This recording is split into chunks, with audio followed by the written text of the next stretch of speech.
Do not invite what you cannot bear to face.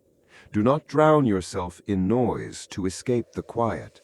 Stand in the small pause, hear your own heart, and choose your next word with care. In the 13th year of the reign of the quenched torch, in the half-fabled empire of Veszaryn, there rose an empress named Isola Vey. Her coronation shone like a heap of molten coins, gold stitched to gold until the light turned heavy. The halls were painted with saints whose mouths were sewn shut. Bells rang in threes, musicians played until their fingers bled, because palace law forbade quiet. No corridor, no courtyard, no stairwell could fall entirely mute. Silence was a crime punished with candles snuffed one by one. Isola's father, Emperor Marcellus the Navigator, had built Veszaryn with bridges and silver, making the harbor at Orlo a cradle of ships and oaths. He was a man of charts and tides. On a winter morning, when fog rolled low like sheared wool, his flagship returned without him. The crew had gone deaf overnight. They stood at their posts blinking like statues while gulls screamed unheard. The captain's logs were inked with jagged lines, then nothing. The physicians called it a fever of the ear. The priests called it an omen. Isola called it a theft. Her mother, the queen consort Vela of the eastern steppe, filled the palace with singers to drown portent. The singers learned not to breathe between verses. They choked on repeats, vomited, collapsed. Yet Isola grew with a kind of sharpened listening, an ear that caught the undercurrent beneath noise. She would flinch at the hush between claps. She would shiver when the wind paused at the corner of a tower. She could tell the exact moment a story would end by the weight of the final syllable. The court whispered. The princess was haunted by the wide, mute sea that took her father. The court was wrong. She was haunted by what came with it. Two confidants stayed close as her crown drew near. Sir Adrano Lask, master of the harbor watch, scarred from pirate hooks, loyal like a dog that had bitten every hand but hers. And Sister Cenobia, an abbess from the Abbey of Forked Tongues, who wore a ring of iron keys and spoke in threads of prophecy that unraveled as soon as you heard them. Adrano taught her the language of ship ropes. Cenobia taught her the language of absence. It would cost them both. On the night before her coronation, Isola walked the low quarter of Orlo in a lantern cloak, the kind stitched with thin mica to look like dripping fire. She went to a coffin-maker who kept his hearth burning even in summer. His name was Theron Rull. He was a broad man with tiny hands, a craftsman of bones and hush. Theron's ancestors had fled the famine of Shanir with a curious reliquary, a glass phial with a plug of wax, and inside it, a trapped silence. The story said a monk had stolen a single moment of quiet from the world's birth and corked it for safekeeping. Great-grandfathers had opened it in war to make arrows miss.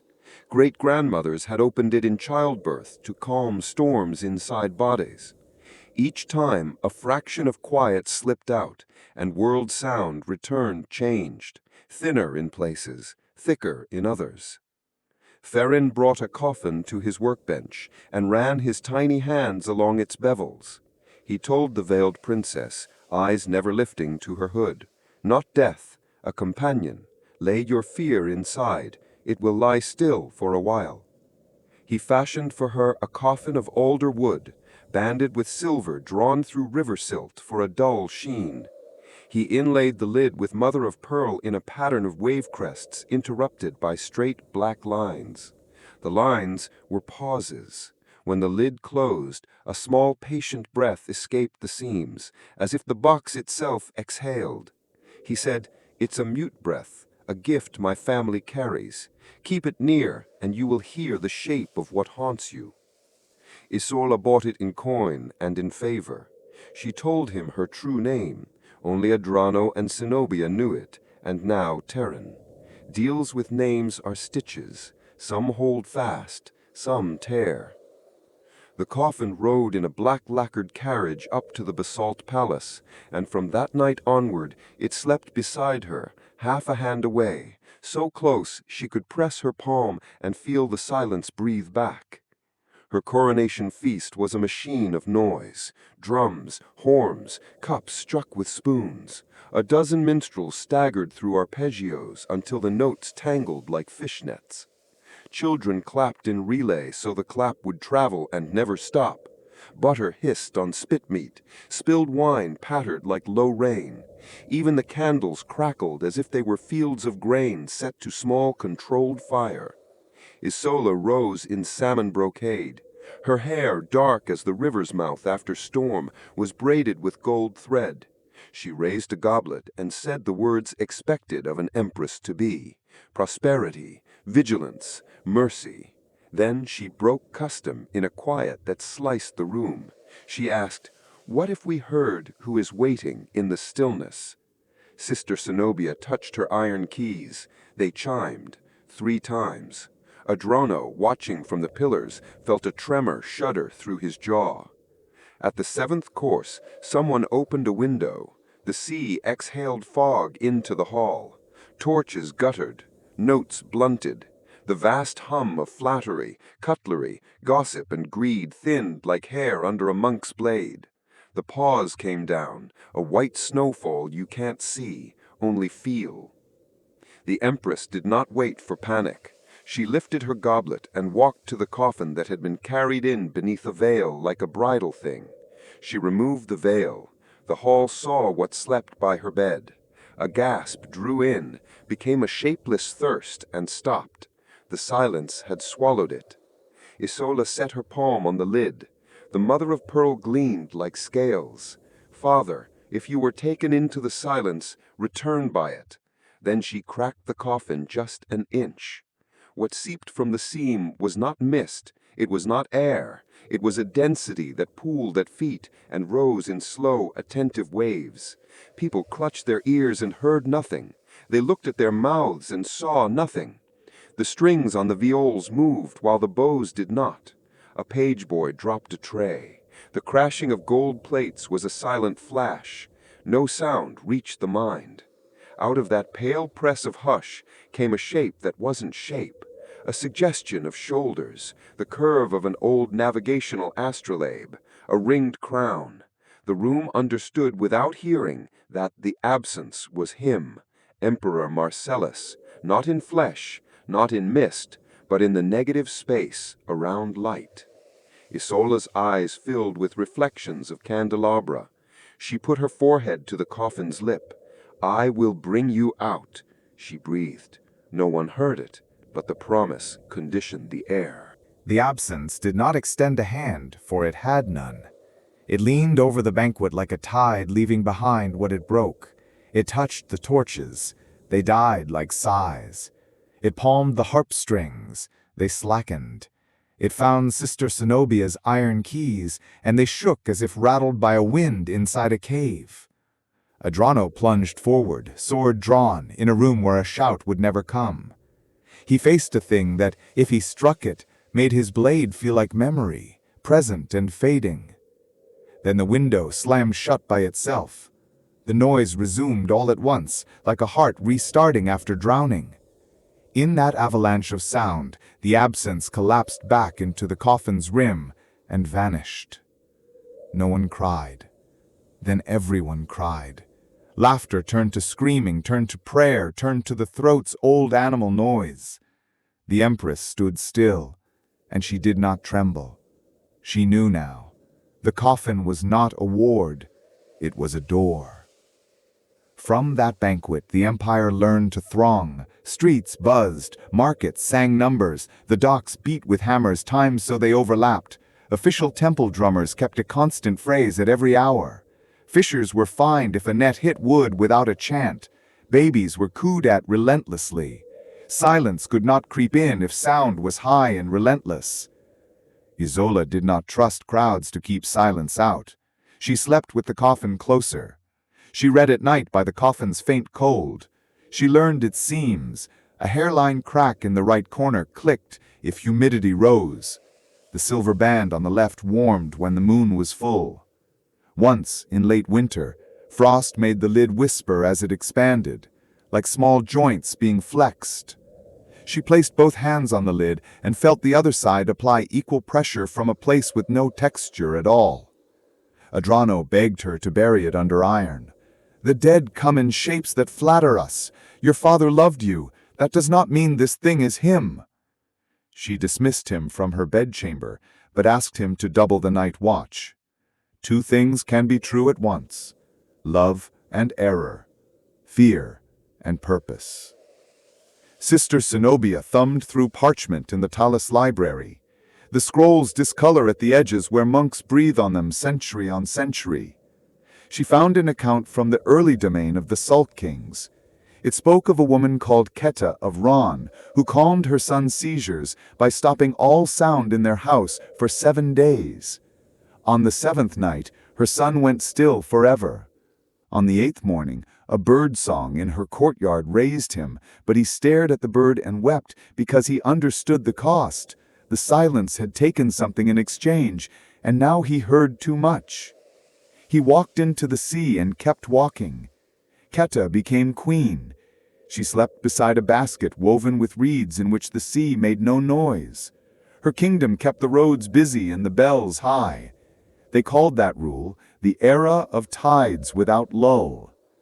It ended when the queen's heart beat once and then paused and never hit the next count. Cenobia did not sleep after reading.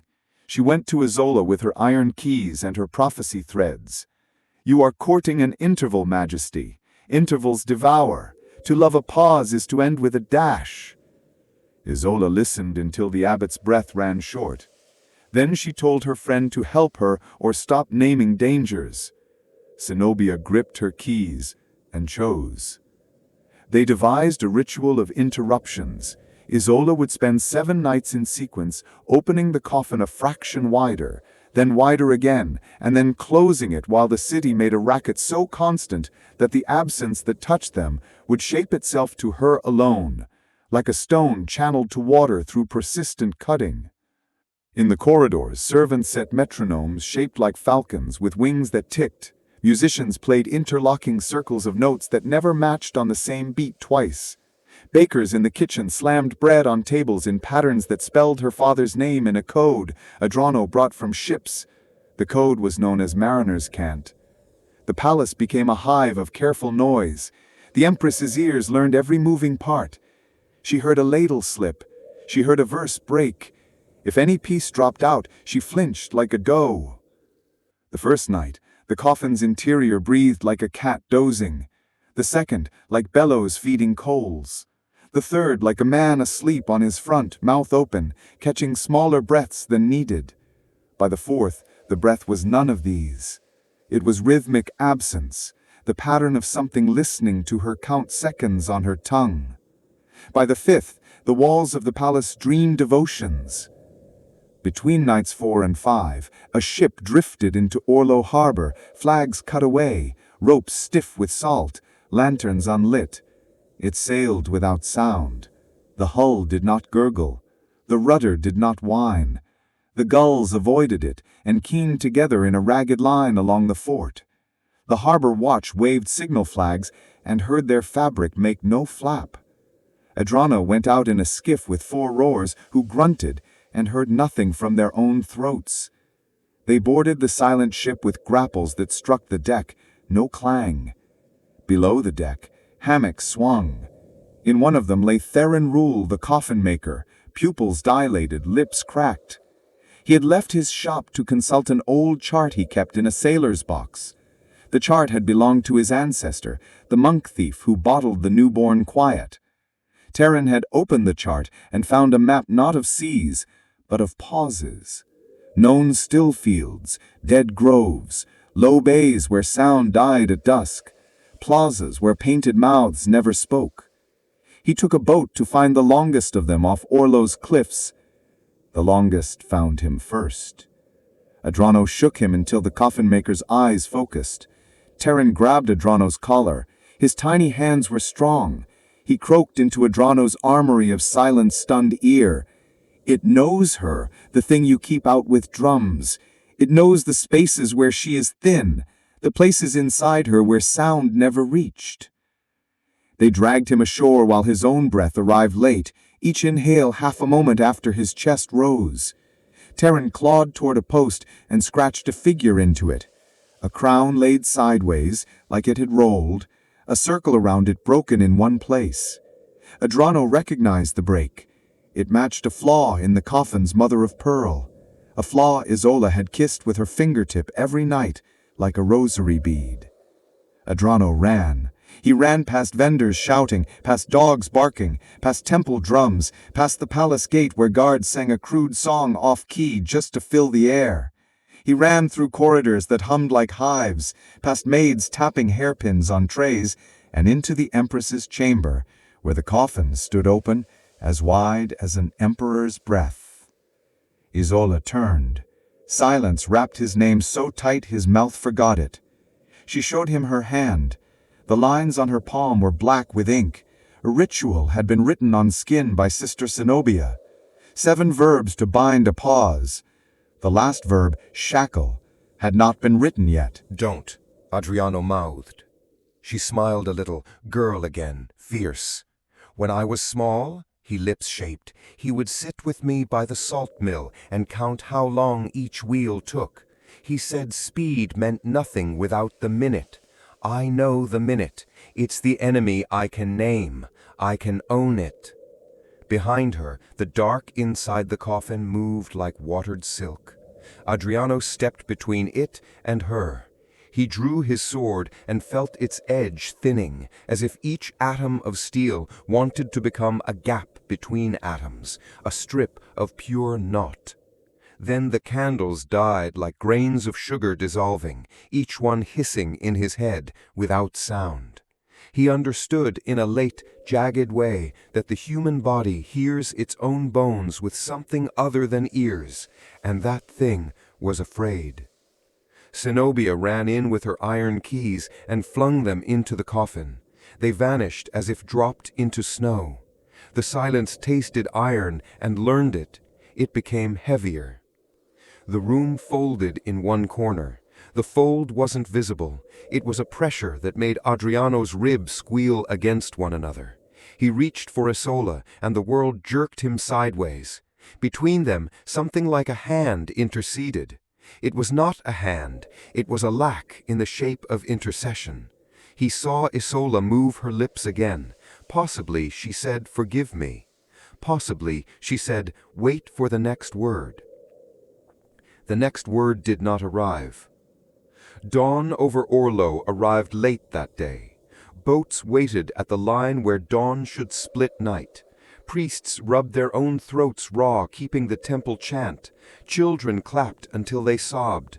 Bakers broke bread without its brittle song.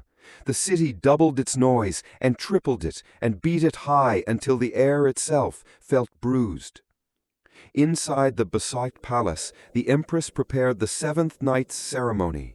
She wore a dress woven with rings of bells, so fine they would chime if the pattern of air shifted. They did not chime. Cenobia stood with a sheet of vellum on a lectern, writing the final verb, letter by letter, with ash ink made from burnt almanacs. Adrano took command of the palace guard and placed men at each threshold with drums. If any drum paused, the one beside would start. If 2 paused, the 3rd would take up the beat. They called this the barrage. Theron, pale as bone dust, arrived carrying a small glass phial sealed with wax. It was his family's last reserve of the monk's stolen quiet. "A drop," he rasped, "can call the larger hush to heal for heartbeats, not minutes, not days, heartbeats. You make those heartbeats count." Isola took the phial and heard it trying to be nothing inside the glass. She set it beside the coffin, to the left of the flaw. The flaw glittered dull.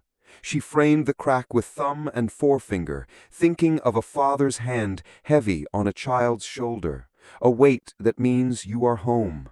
She slotted her breath into the pattern of the barrage crumbs, then took it off the beat and waited for the emptiness to come for her. She baited it.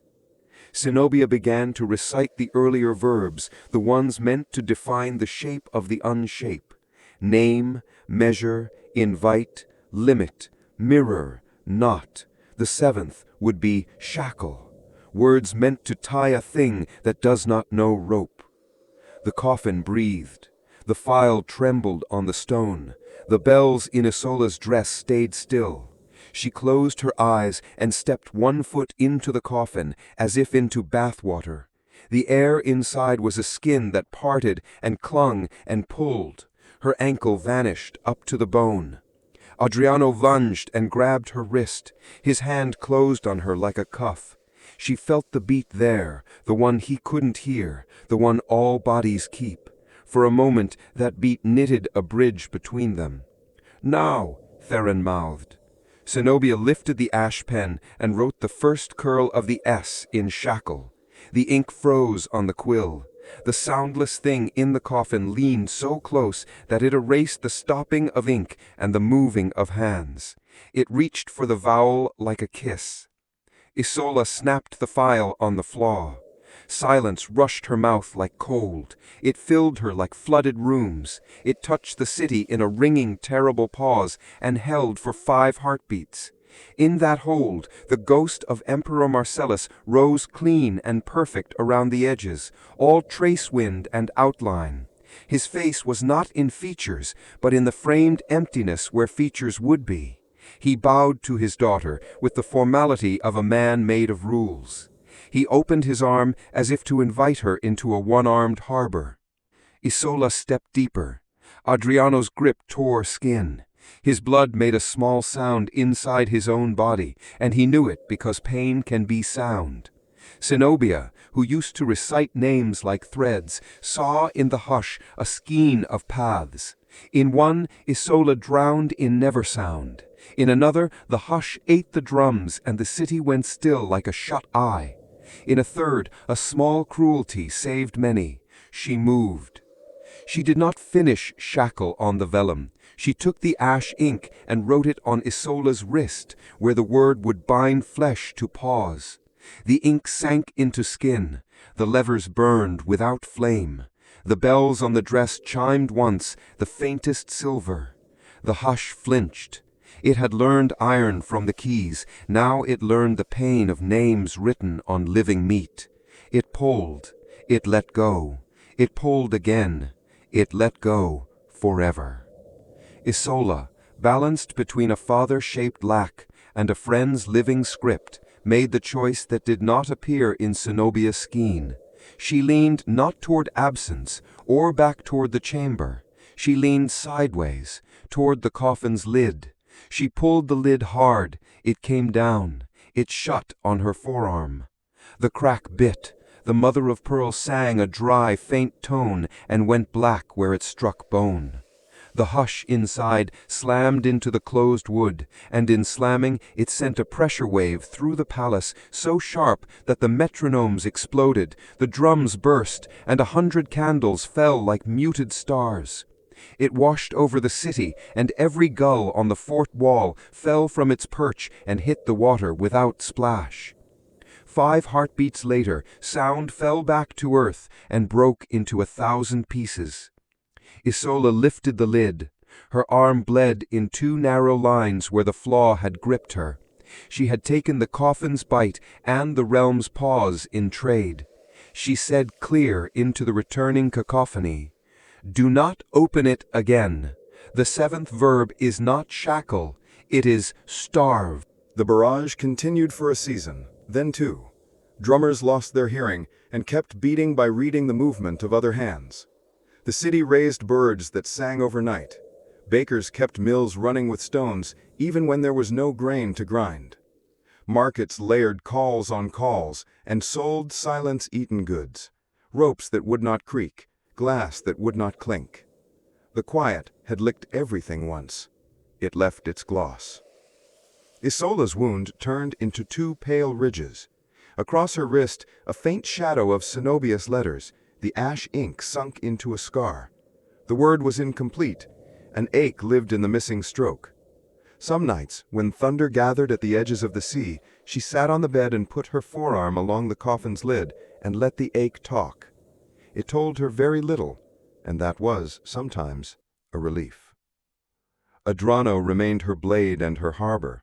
He burned to see the chart of pauses Theron had found. The coffins in Theron's shop began to hum in the small hours. Theron stopped sleeping.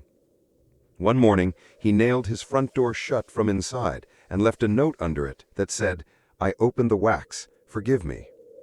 No sound came from the shop again. When they broke the door, they found no body, only shavings arranged in the shape of an ear. Sister Cenobia grew thin and drank honey water to keep her prophecy threads from fraying her throat. She confessed to the Empress that she had chosen a path that cut Isola. Isola laughed without joy. "Better a cut with blood than a hole with nothing," she said, and kissed Cenobia's brow. On the solstice, a procession wound through Orlo. Bells on ankles, drums carving the sky, pipes weaving over and under everything. They carried the coffin under veils because it had become a symbol, not of death, of the thing that might take the city if they let it. People threw flowers that made no rustle when they hit the lid. The petals darkened as if touched by frost. Children learned a rhyme: knock, knock, quiet, knock, knock, son, knock again, hush, run, run, run. They sang it between breaths, counting the beats to keep the gaps small. Isola's decrees turned to practicalities. No building without chimes, no street without a talker hired to tell stories through the night. No ship may sail without 3 flautists. Fines for walking alone without speaking to yourself. Rewards for inventing new noises. A man made a living clacking his teeth in patterns, like a mouse on a ladder. A woman invented a wheel that turned itself and clicked. The court awarded her a tower and the title of Countess of Interval. The wheel clicked day and night. It never tired. It stood beneath Isola's window. On fog mornings, its click stitched torn cloud. People balked, people adapted. Fear is a tailor that fits us all. And yet, the hush had learned iron, learned ash, learned the taste of a monarch's underside arm. It grew patient. It waited in hairlines, cracks in plates, splits in doors, commas in letters. It sat in the pause before a joke. It perched in space at the corners of paintings. It brought back no ghost and took no king.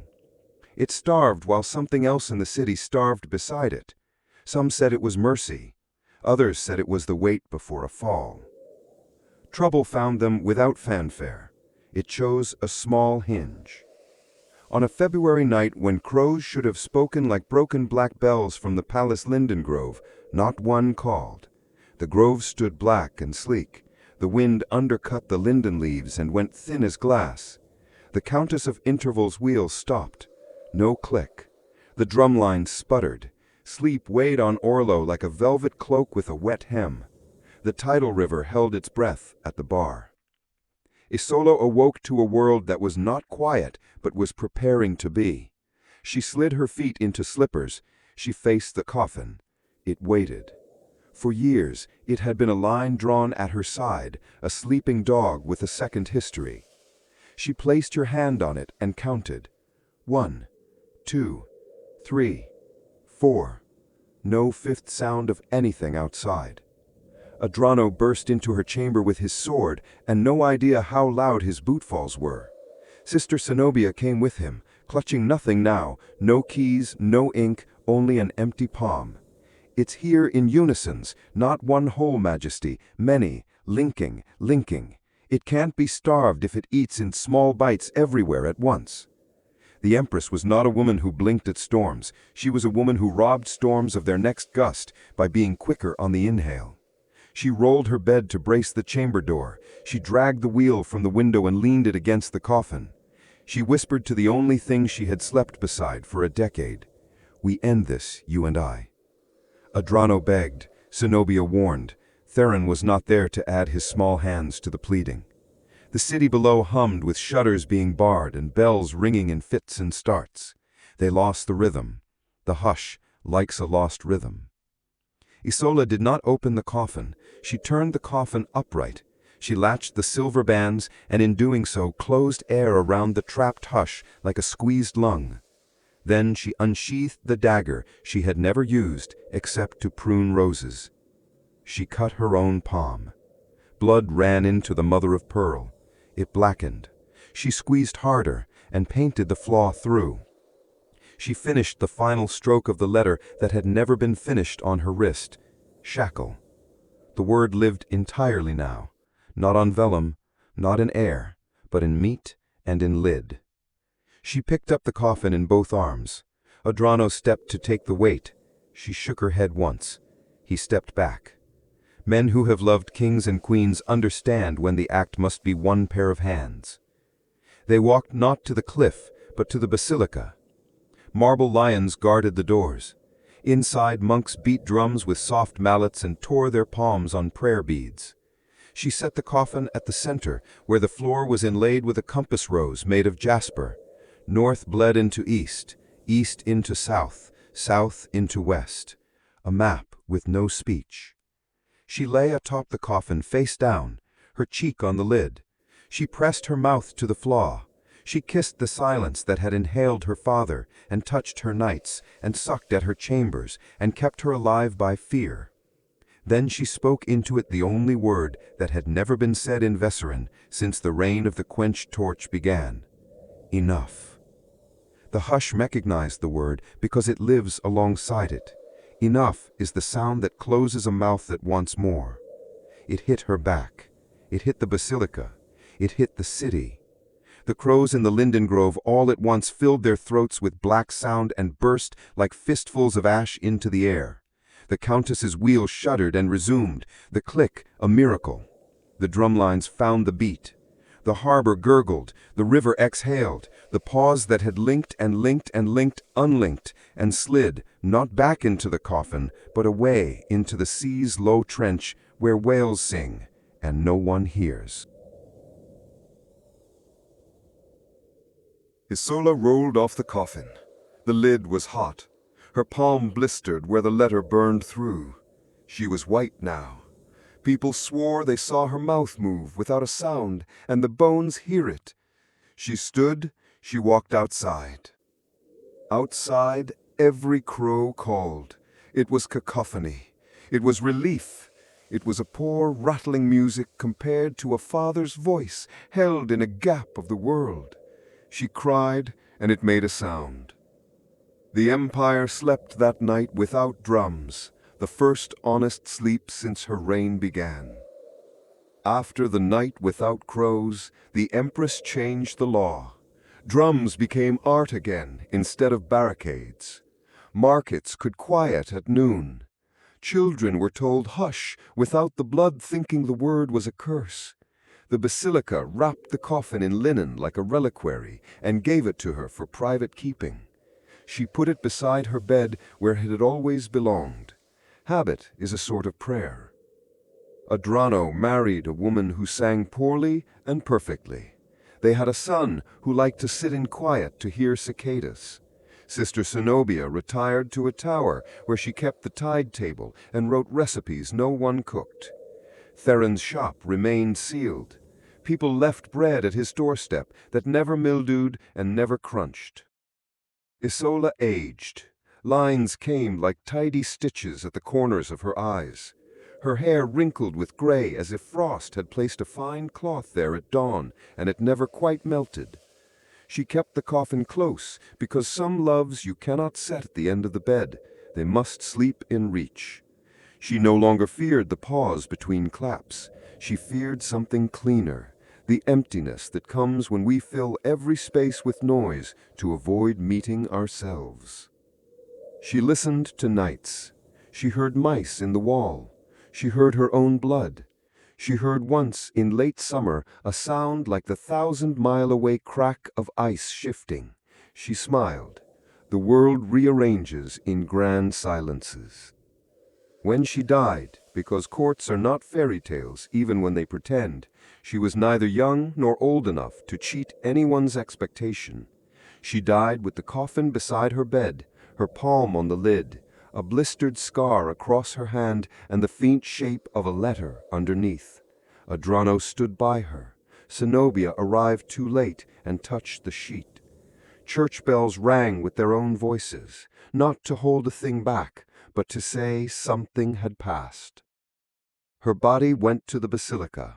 The coffin stayed with the next ruler, who did not sleep beside it, but kept it in a bright room, safe as any danger can be made safe. Now no one opens it. No one even dusts it with both hands. They say if you go to Orlo on a fog night, you can hear an odd little pause in the clap of harbor ropes. People call it the Empress's Minute. Lovers stand on the bridge and try to fit their kisses into it. Some succeed, most miss and laugh. Oxen snort, ships groan, gulls wheel and whine. The sound of an empire returns to itself. But the stories keep a few burrs. In Theron Rowe's sealed shop, the shavings sometimes arrange into words no one sees happen. Once, by morning, they spelled, "When do we rest?" No question mark. A prayer, maybe.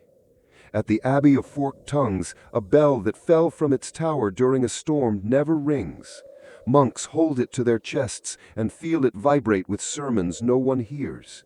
In the basilica, if you put your ear to the jasper compass and hold your breath, you may hear a single step taken by a man who left a ship and never arrived and has been walking the long contour of a father's outline toward a daughter who turned the whole city into a beating heart. Legacy is a peculiar tomb. It stores more than bones. It stores edits, refusals, and the widths of breaths that surround our decisions. The Empress Who Slept with a Coffin Beside Her Bed taught her people to listen for what stalks them. She taught that not to worship fear, but to name it by its meter. She starved a thing by not feeding it what it wanted: panic, obedience, endless sound. She taught hunger to starve hunger. What did she hear last when she died? Did the absence lean close to kiss a scar and take nothing? Why does the mother of pearl on the coffin look blacker on winter mornings? Power protects, and then it persuades, and then it consumes until someone says enough. Fear whispers faithfully until it learns your name and begins to wear it. Obsession promises certainty and delivers a single room with the windows closed. The lesson of Veszaryn is short. Do not invite what you cannot bear to face. Do not drown yourself in noise to escape the quiet. Stand in the small pause, hear your own heart, and choose your next word with care.